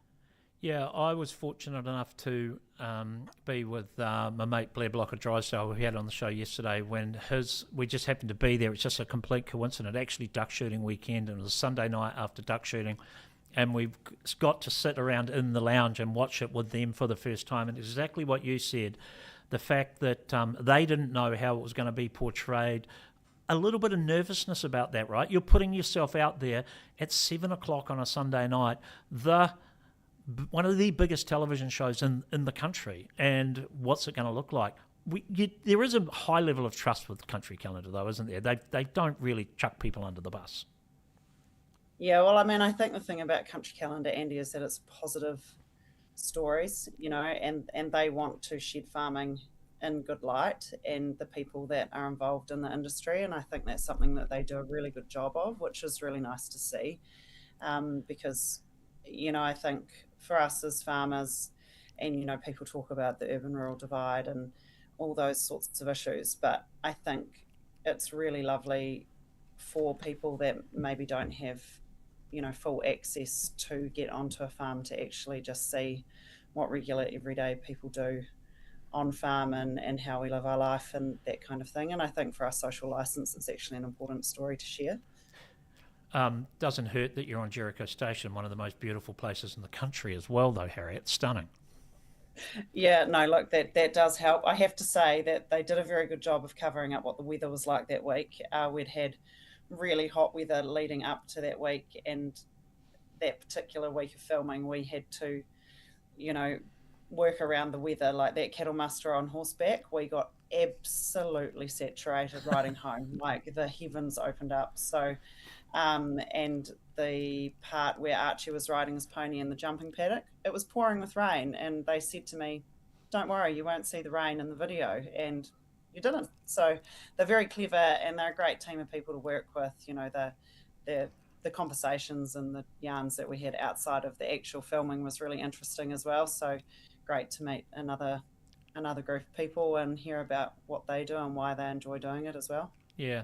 I thought it was pretty cool that you brought Archie and had him on the horse. It really did showcase for people the way that the way that rural people do bring children up, right? We're brought up with risk. We're brought up knowing that if something goes wrong, you can get hurt, and you learn to mitigate that, right? It's a very earthy experience, if you know what I'm talking about. Yeah, absolutely. And for me, I think it's really important that the kids are involved on the farm where it's appropriate, because, then we all know that we grow up and we gain these practical skills and abilities as we grow up. But, it's the difference between, Archie riding a little 10-hand pony. He's not being chucked on a big 17-hand horse. He's riding a pony that's appropriate for his age and stage. Same thing as motorbikes and everything else like that. So I think they did a really nice job of showing that, yes, we take calculated risk, but we do it in the best and safest way that we can, while still allowing our kids and each other to have these really wholesome experiences. Yeah. Calculated risk. If you got me down there and put me on a horse, which I'd love to do one day, that would be a fun experience. Harriet, the other part of what you're doing, we haven't got hold of Tim, so I'm just going to stay with you, by the way, is your Gerts and Pops. So, and I saw a Snapchat of you a few days ago, busy filling orders, right? Because that is the other effect of running a cottage industry or a little side hustle kind of thing. The books that you've written, obviously that goes off the chart. Now, I know they would have warned you to be ready for that, right? But did it surprise you, the extent? Oh, Like, absolutely. You know, and then everybody had said, you know, you'll have website issues and all that kind of thing. And sure enough, Monday morning, my website decided that I'd sold out of books, which was not the case. So then you're getting emails saying, I'm trying to buy these books and why can't I purchase them? And then I'm no IT person, so then I'm using ChatGPT to try and fix these background issues in my website that I've never had before, but they happen to happen that day.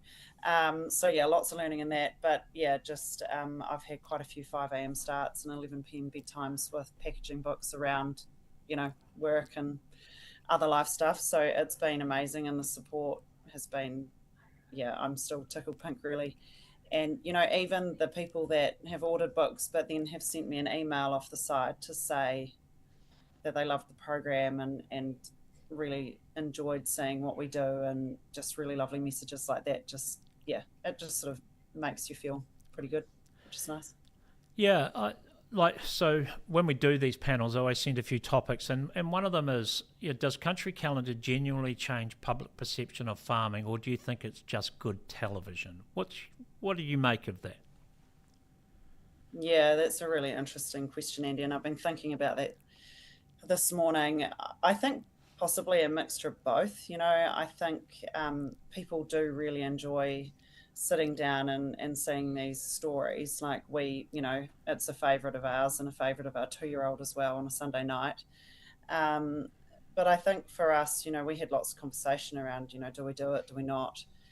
But then, like I mentioned before, I think it's actually really important for us as owner-operators to share our stories, because we're not people that have come into farming with a whole lot of cash, you know, that have earned it elsewhere, that can try new weird and wonderful things on farm, and it doesn't matter if you don't necessarily make a profit or anything off the side of that. We're just everyday farmers doing everyday things, doing it the best that we possibly can with the environment and the farm that we've got. And I think that's really important for the public to see, that this is, you know, we're just regular people going to work every day and doing our best. Absolutely. And I think it plays a really, really important role in New Zealand, and also the perception of farming. I think it does showcase the best and shows, you know, not so big a problem at the moment, because the perception of farming in the urban sector is quite positive, but at times it has been negative, and I think it's always been really, really important to showcase that. The other thing that I was going to ask you about, and I'm not sure if you're a member of this, and I'm not sure how far you are over this discussion, but Rural Women New Zealand and their submission that they put on against the legislation, the definitions of woman and a man amendment bill. And I'm not going to ask you your opinion on the bill itself, but I'm interested in your thoughts on the fact that Rural Women submitted, and it seems like they've done it without consulting their membership. Do you have a view on that? Or if you do you think advocacy groups should stay out of these sort of issues? What's your take? Oh, look, obviously, Andy, this is very controversial at the moment. It's blowing up online. I have, to be fair, been a wee bit preoccupied with farm and packaging books in the last couple of weeks. But I think for the last part of your question, I think it probably depends on the group and what they stand for, and who's involved, and why they are there in the space, you know, doing what they do. I am a member of Rural Women. I have been for a long time. You know, I've always supported them wholly. I think this is slightly dangerous territory to get too opinionated on, but I wasn't aware that they were taking a stance on this bill. Maybe I've missed an email, but I don't think I have. I think it depends who you talk to at this stage, is from what I can understand, from what I've read. Some people are not concerned by it at all. Some people are raving mad that this has happened. You know, and I know Rural Women is all about inclusion and supporting their community and the rural community and the women in it as well. So it is, yeah, I was surprised, I suppose, when I first read it, and I think I might just leave my opinion there. If that's okay. No, that's absolutely, and it's a very personal very personal issue, and whether you support it or you don't support it, it's one of those things which takes quite an issue. So yeah, no, fair enough. Look, Tim's decided to join us. Tim Gorton, how are you, mate? Good to have you on the show. We've only got a couple of minutes left, but how's things been in your area? Have you you're in Fielding, right? Have you managed to miss the worst of the weather? Oops, we don't have any sound for Tim at the moment. Hold on, we'll just see if we can get something going for him there. There we go. I'm back. Gotcha. There we go. Gotcha. Did you? Sorry for being late. Hi, Harriet. Hello. Yeah, my computer's being pretty annoying, so that's yeah. But no, we're in a good place in the Manawatu. We've had some good rain. It's still not particularly cold, and we're playing a bit of catch up from a dry starts. But yeah, all in all, we're pretty happy. Oh, excellent. And okay, I'll come to the very last question that I had, and we'll hopefully you've managed to read it. Okay, so this is. I'll start with you, Tim, on this. If you could introduce one new rule to farming that everyone had to follow every year, what would it be? Yeah, I thought about this, and I don't know. It would be something along the lines of connection. So. I don't know, like everyone's got, and I'm guilty of it as well. Everyone's got their community around them, making more of an effort to, like road parties, or not necessarily. They don't all have to be parties, but getting together with your nearest neighbours at least once a month. Connecting, sharing stories, sharing food. Keeping in touch. Better. I think that's not as good as it used to be because social media and it's easier to connect with all sorts of people. But yeah, just genuine face-to-face connection in the community. I like that. That's why we're called CountryWide Connect, because it's a two-way conversation, in and out. Harriet, what about you? If you could introduce one new rule to farming that everyone had to follow for a year, what would it be? So I'm not going to copy you completely, Tim, but I was sort of thinking around that connection point. For me, what I think is that we all live in these beautiful parts of the world and all we do is work. And in the weekends, if we're at home, we can't go anywhere, we work. So for me, it would be that every week you do, a compulsory hour where you do something that is fun on the farm with some people around you, whether it's your team, whether it's family or friends. So, like for us, we haven't taken the boat on the river for 2 years because we just haven't. And we've got and I love it when people come and stay with us because it forces you to go and do these things. And then you think, why don't I do this more? So for me, it would be once a week, at least an hour, doing something on the property that's, time out, some mental reprieve, but something that you really enjoy, whether it's hunting or fishing or riding your horse or anything like that, and actually making sure that it's during the day, not at like 8 o'clock at night when you've already done a full day's work, because for me, people looking after their mental health and well-being are more able to make smarter, safer decisions and go home at the end of the day. Fantastic. Hey, great. Yeah, a great idea, actually. And you're right. That's a little bit like the old Wayne Langford YOLO, but he does it every day, right? And he does that for his mental health. Tim, just quickly, we're going to see you at the Arable Awards. Apparently, you're inviting me to sit on your table again. We're looking. Are you nominated? Are you nominated again? Yeah, I am, and my environmental stewardship is just it's.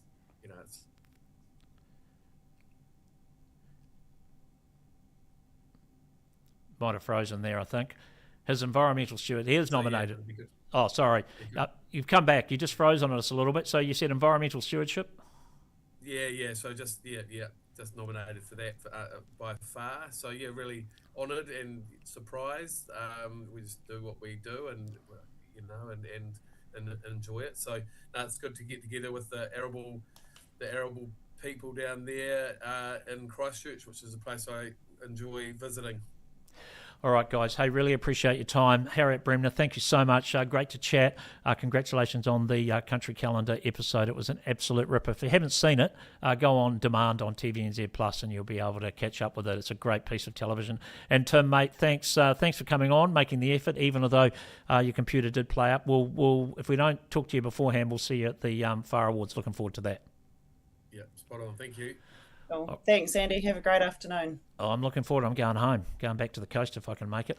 Right, now we are going to go straight to the Minister of the Environment, Minister for Women, and the Associate Minister of ACC, Nicola Grigg. CountryWide Connect with Andy Thompson and Sarah Perriam-Lapp. Alrighty, welcome back to the show. A very, very busy show on CountryWide Connect today. Right now, we've got the Minister for the Environment, Associate ACC Minister, and the Minister for Women, the Honourable Nicola Grigg. Nicola, welcome to the show, as always. Thank you so much for your time. Got a lot to chat to you about today, so let's get right into it. We're going to start with the big topics, though. First and foremost, when you eat your hot chips, so you didn't see that coming, did you? When you have your chips, are they salted first and foremost? Is that your favourite? And then secondly, tomato sauce, on or off? Oh, they've got to be salted. Salted and vinegar. Salt and vinegar? Okay. Yeah, a sprinkle of brown vinegar, malt vinegar. We didn't even get to vinegar. Right, okay. What about sauce? Why would you sacrifice a good hot chip by putting sauce on it? Fair enough.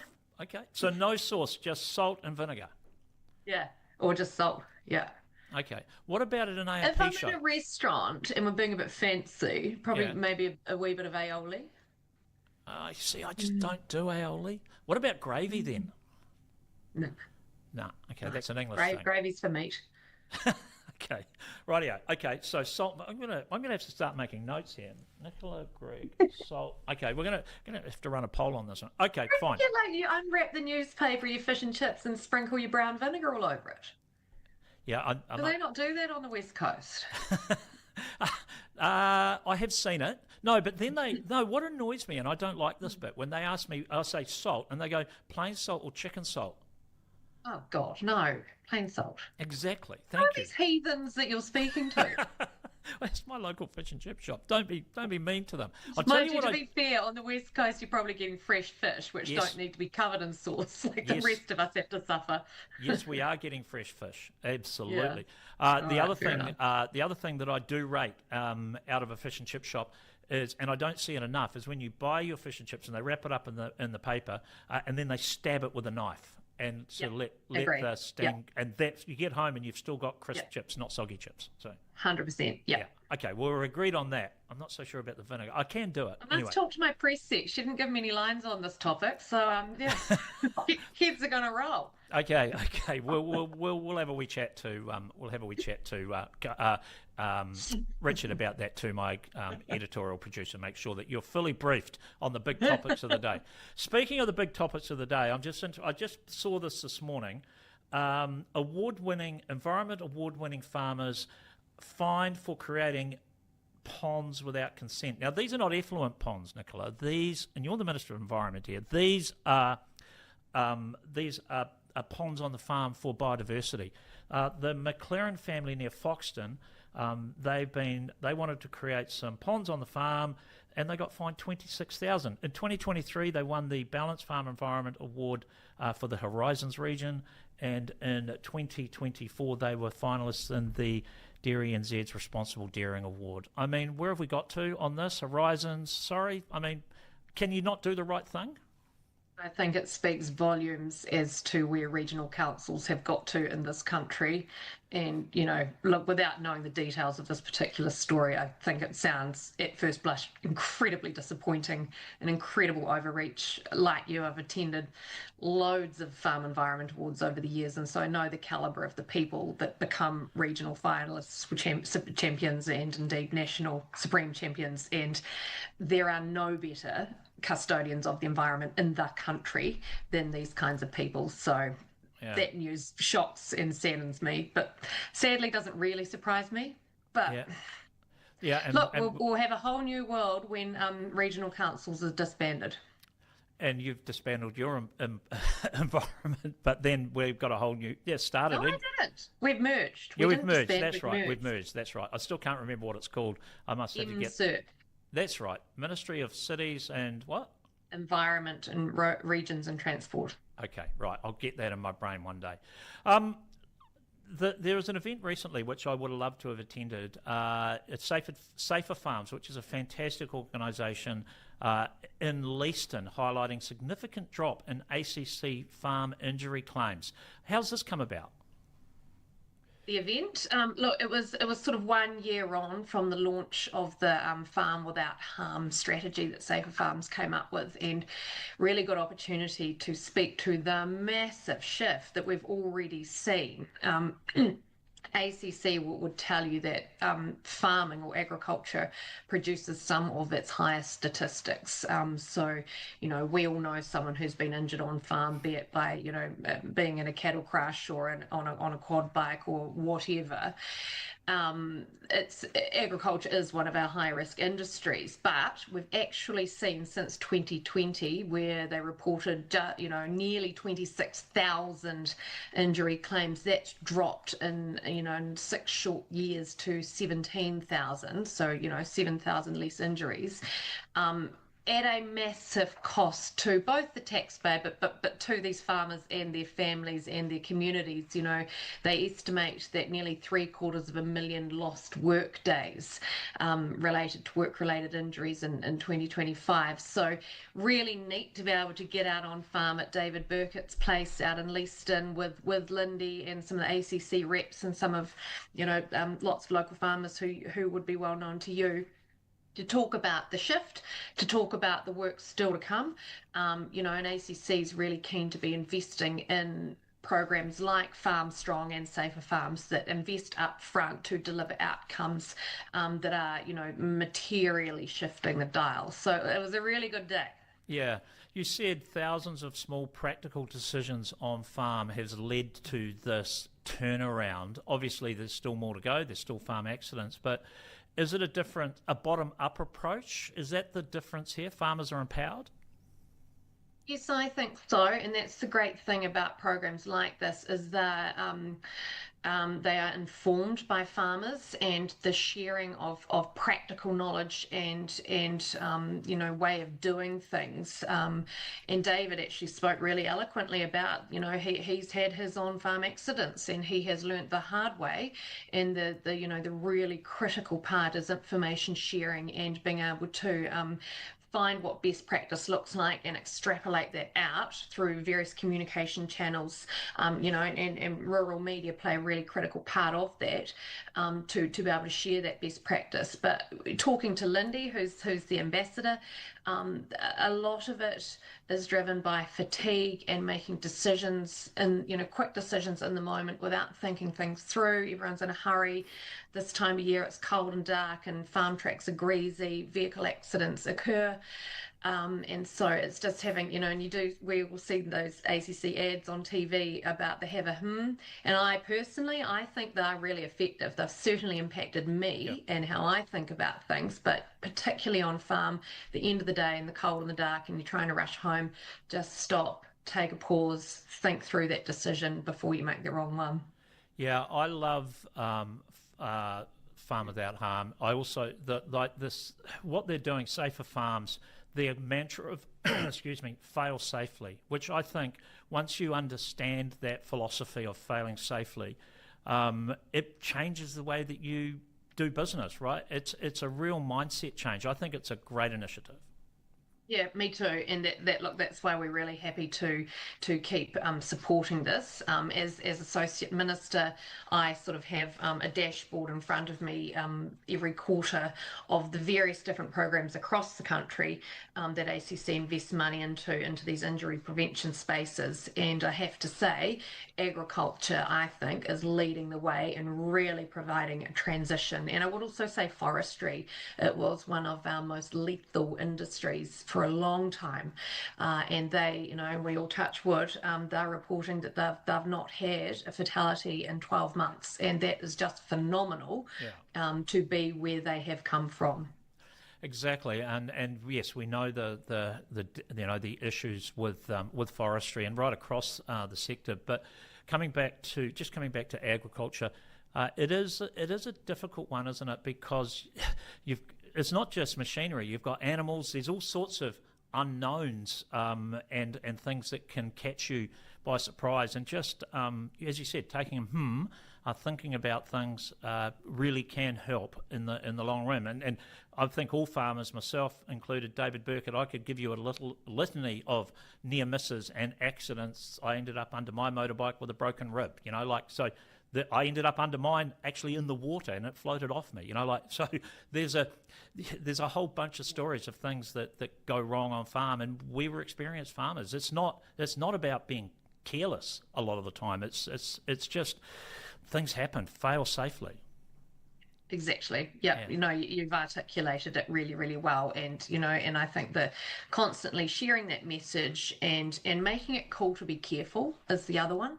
Gone are the days where people look sideways at someone on a quad and high vis and a helmet. It's the norm now, and so it should be. So, it's cool to be careful. Exactly. I just want to change tack slightly now, Nicola, and put because you've had 3 different hats on in this interview so far. We're going to put the Minister for Women's hat on now, okay? Speaking of hats, I've got my new hat here. Look at that. Do you like that? We've finally got some hats. Minister Hoggart actually requested a CountryWide Connect hat, so we might have to get some. Would you like one as well? We'll send you one. I'd love one. Thank you. Thank you. Well, let's get that sorted out. Just on this, though, seriously, as Minister for Women, what's your take on the stance that Rural Women New Zealand took when it came to the legislation for the definitions of men and woman bill, and particularly the controversy that has blown up around them submitting against the bill, but their members saying that they didn't do any consultation and submitted on their behalf? What's your take on this? Well, look, we as a political party are supporting the bill. We voted yes to it to send it off to Select Committee, notwithstanding it does need panel beating. And, I've seen some of the commentary around it, and you can really tell who's read the bill and who hasn't, because there are unintended consequences in there that we're really hoping that the Select Committee will be able to panel beat into shape. It's seeking to define a woman in legislation as an adult human female. Yep, we all agree with that. However, an adult by definition is aged over 18. So as the Attorney General has pointed out, one of the unintended consequences might be that a woman or a girl aged under 18 might not be able to access sexual health services such as abortion. So what we're saying is we support the bill, we support its intent. However, there are unintended consequences, so we do need that Select Committee to sort that out. Regarding rural women and their submission, look, every New Zealander has the right to make a submission, and I encourage people to make submissions because we need to hear the voices of New Zealanders. My expectation of a membership organisation is that they should seek views from their membership. Look, I have let my rural women's membership lapse, and I keep trying to remind myself to re-sign as a member. But were I to be a current member, I would probably have also, and not a member of Parliament, might I add, I would also be expressing my dissatisfaction that I hadn't been consulted. Certainly a very controversial issue, and unfortunately we have requested Sandra Kirby to come on the show. We've given her the opportunity. We would still request Sandra Kirby or the President of Rural Women New Zealand to come on and discuss the situation and where it's got to and what's happening next. Unfortunately, they have declined our repeated request for an interview, Nicola. But hey, look, thanks very much. Really appreciate your time. A little bit of an extended interview today. Plenty more to talk about. No doubt we will keep chatting. You have a great day. Hopefully the sun comes out in Canterbury or comes out in the South Island at some time. Apparently it's sunny on the west coast, the place where they're Philistines with their chips. I'm going there this afternoon. I'm going home. Oh, you travel safe. It's a snowy, icy road, so you be careful and enjoy that sun. Thanks very much, Nicola Grigg there. Yes, great to have her on the show with many hats, as I said. So we are going to have to get her a hat, by the way. Minister of Environment, Associate ACC Minister and Minister for Women. CountryWide Connect with Andy Thompson and Sarah Perriam-Lapp. Yes, welcome back to the show. Yes, nice to catch up with Nicola, actually. She's going out, what did she say? Door knocking. That's a very political thing. There must be an election campaign coming up very shortly. Right, well, it is time now to catch up with Laura Coote. Heading back down to Central Otago, pretty much, or Laura's actually not quite there. I'm going to say Western Southland, I think that's where she is. Executive Director of the Fairlight Foundation. Laura, g'day. Welcome to the show. Appreciate your time. Western Southland? Look, we're Northern Southland, and it sounds like you need to get home a bit more, Andy. You're exactly right. You're Northern Southland. Okay, I'll get it right. Always get my geography wrong in Southland, very much. Hey, just quickly, before we do get on to Fairlight Foundation, we've been, the Potatoes New Zealand, Potatoes New Zealand have come out with, Kate Trufitt have come out with a survey they've done on the best way to eat hot chips, right?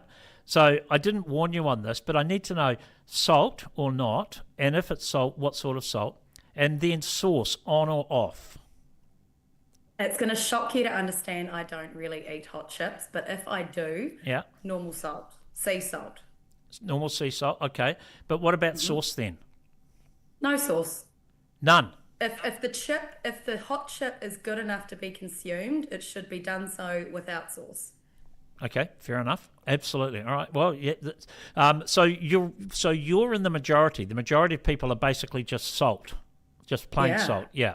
And then sauce sort of comes second. But then we had an office survey. Was do you put it on or do you dip it? You know. The thing is I was brought up with a pretty old school nan who it was sacrilege if you put tomato sauce on anything that she cooked, and that's ingrained into me. Tomato sauce on top of things, it just shouldn't be there. I'm with you. Dish, whatever it is, should be good enough without the sauce. I'm 100% with your nan. 100%. I agree with that. I don't put it on anything, other than gravy on lamb, though. Yeah, and maybe mustard sauce on corned beef. Yes. Okay. Right. We are diverting. Okay. Fairlight Foundation. Let's get serious here. It's been a really, really busy year for you guys. You've had a report that come out. Just first and foremost, what is the Fairlight Foundation? What do you guys do? So the Fairlight Foundation, we're a registered charity that the owners of Fairlight Station and myself set up way back in 2020. There is a big gap in women in leadership roles in our rural industry, and we thought that we might have a bit of a punt at helping solve that problem. So back in 2020, we went, well, what can we do? Fairlight Station is a very well-run deer, sheep and beef property in Northern Southland with incredibly passionate owners. Simon and Lou have been there for 20 years running the whole ship, and Doug and Mari, who are the majority offshore owners, are incredibly passionate not only about developing women, but developing women in the ag industry. So we came up with this brainchild of let's put together a program, and the program is not just going to be teaching women how to shear a sheep, run a dog, work with deer, drive a tractor. It's going to also be giving them the personal and professional skills that they need to advance their career and to succeed in an industry that is very male dominated still. So our women, we've been doing it 6 years now. We have 15 graduates. We take 3 every year. 15 graduates are now out there in the industry. Some are leasing their own farms. Some are operations managers. Some have transitioned into rural mental health. They are all making their mark in their own way, and they're using the practical stockmanship, farm skills they learned at Fairlight. They're using the personal, professional development, the technical skills, and that's been their springboard to get into it. And it's incredible that it's been 6 years already, but it has, and we love what we do. So the women that come onto this course, we're not talking school leavers here. What's the demographic of women that come to Fairlight Station? Yeah, that's right. They're not school leavers. When we first set this up, we wanted to fill a gap in the market. So there are fantastic opportunities for young women leaving school to get a foot in the door. You've got Coleridge Downs in Canterbury, you've got Telford, you've got Smedley, you've got Otafiti Farm in the North Island. You've got good hands-on opportunities for school leavers.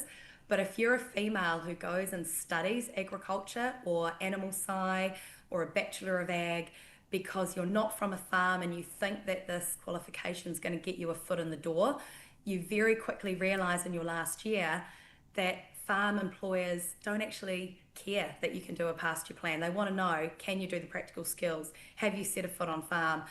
And they're finding it really hard at that point to enter into the industry. So that's where we focused on. So we take university graduates, diploma graduates, women that have shown that they've put skin in the game. They have put their own time and money into investing into the ag industry, and we then take them and go, right, you've done this, you've invested. Now, if you get through the application process, we're going to invest in you and actually help you advance your career to where you want to go. So you've got to be 21 and over.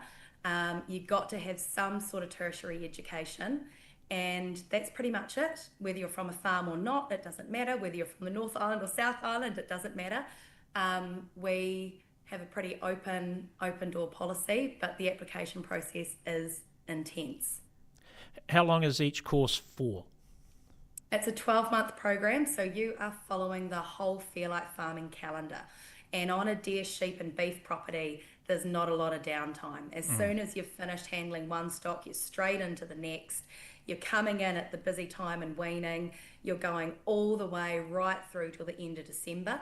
And by the end of the farming calendar, you have a pretty good handle on what Fairlight Station is all about.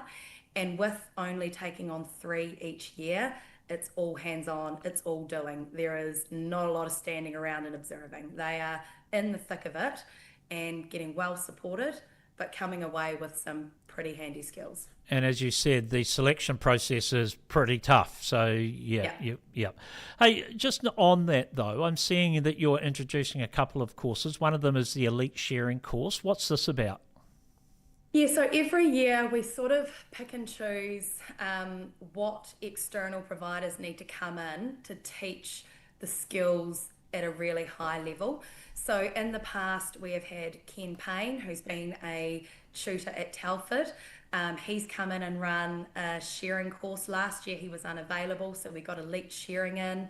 This year Ken was available again, so he came back, and we'll probably continue to use Ken. But we are getting professionals to come in and teach the girls each skill that we teach. We use Halo to teach leadership and communication. We have land-based training delivering a lot of their technical qualifications. We have dog trialists and dog trainers come in to teach them with their working dogs. So whatever capacity it's in, they're also learning a lot from the Fairlight Station team. I mean, Simon's been around doing this a long time, as has Sam, his son, who's the stock manager. But we do like to get in a lot of trainers as well that have the backing and the experience to teach these specific skills. Okay, now the other thing I've noticed are high school taster camps in collaboration with Southland Girls and Wakatipu High Schools. So you are giving these schoolgirls, young women, a bit of a look in as well. Well, look at it. It comes from a selfish point of view as well. If we're not inspiring young people to consider studying at a tertiary level, then we're not going to have any applicants for the course. And if that's not happening, then the industry's not going to have any fresh young eyes coming in to get on farm either. So, we have always come from the point of view that you've got to start from the ground up. There's no point trying to change anything from the top, but we want to inspire and engage and get young people passionate about farming. So this is our second year where we've worked with Wakatipu and Southland Girls High School. Last year it was a pilot. It went so well, we did it again this year. So what that looks like is their ag students, the whole class comes out and they're getting hands-on at Fairlight. They're drenching and drafting. They're on the quad. They're on the side-by-side. They are up working with stock, cows in the yards. They are putting up electric fences. They're cracking whips. They're whatever it is. This year, even the year 13s were on the digger, learning how to do digger operations. But it's getting them hands-on on a real farm with the farming team at Fairlight, and we love it. The team loves sharing their knowledge. We love getting these young people enthused. And the whole point of the day is, just because you haven't done these practical skills it doesn't mean you can't. No, so you can exactly. study ag at school and still not feel like you're capable of being a shepherd because you haven't actually had a go at the hands-on. But this day, doing these activities at Fairlight proves to these young people that they bloody well can. Absolutely. Now, just before we go, and unfortunately I've been looking at your website, and I understand that Laura Coote, Executive Director of Fairlight Station, is moving on. Tell me this isn't true. What's next? Well, Andy, you know me well. You know how many balls I juggle and how passionate I am about the industry. But the truth is that 2 young children, an agritourism business, I've just launched the online Southern Girl Finishing School to help rural women earn confidence in their own homes. And it's been the most rewarding journey of my professional career, setting up and being involved with this program. It's just come time though to let someone else come in with a fresh set of eyes, a huge amount of energy that's going to be well supported by the Fairlight Station team. And just because I'm moving away from the day-to-day administration and program planning of the internship, it does not mean I'm gone. I'm just down the road. I am an ambassador. I'll call myself, I will be a continued ambassador, supporter and advocate for the foundation. But yes, we are now, as of today, looking for someone to step in that I can hand the reins to. It's an amazing opportunity for someone in the area that's passionate about agriculture, passionate about mentoring and bringing on people into the industry, and wants to be part of an incredible team.